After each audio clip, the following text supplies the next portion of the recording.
We came to ask for help that comes in various ways and means. Dios Mabalas Po Foundation President Tita Med and her nonprofit team have been here on Guam the last few days connecting with the community on how people can help victims of Typhoon Sendong or Washi, which devastated the southern Philippines last month, in particular Cagayan de Oro in Mindanao. We need to keep the people healthy.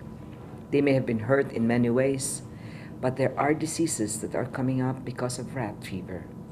There are diseases that are coming up because they were wounded by dirty water and the debris that came from the mountain, lugs that punctured their bodies. Med's foundation, which means pay it forward in English, has been on the front lines of the disaster recovery efforts. Attorney Sarge Sarmiento says the need for resettlement and construction of sustainable homes is great.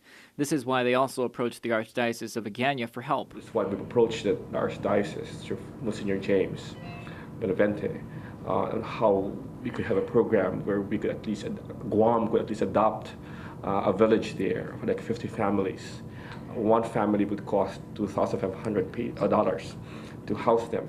Sarmiento also says a typhoon hasn't hit this area of the Philippines since 1912. There's about 66,000 families affected, so there's about Times five normally on average.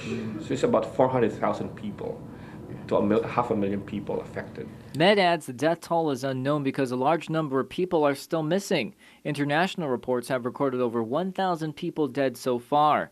Meanwhile, Tita Med's disaster response organization, which started because of a typhoon in 2006, have partnered with Guam's Azuda Foundation, led by Executive Director Carlotta Leon Guerrero.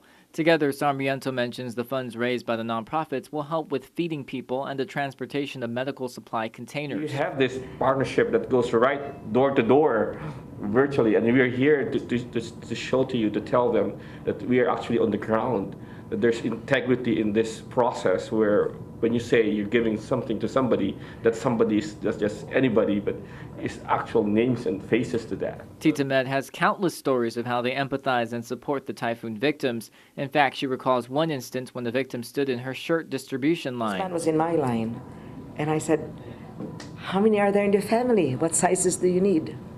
He looked at me and he said, "I need one medium shirt. My entire family is gone."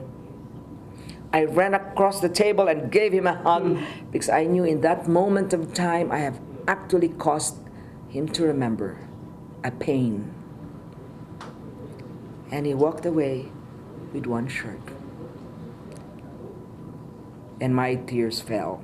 Whether it is funding, clothing, supplies, or other services, Tita Med, Sarge Sarmiento, and his wife, Jay, say the best way to help them help others is contacting the Azuda Foundation at 473-3003 or the Archdiocese. Say to the people of Guam, just mabalos po, page forward, because God forbid anything happens to you, we'll also be here with you to share with you.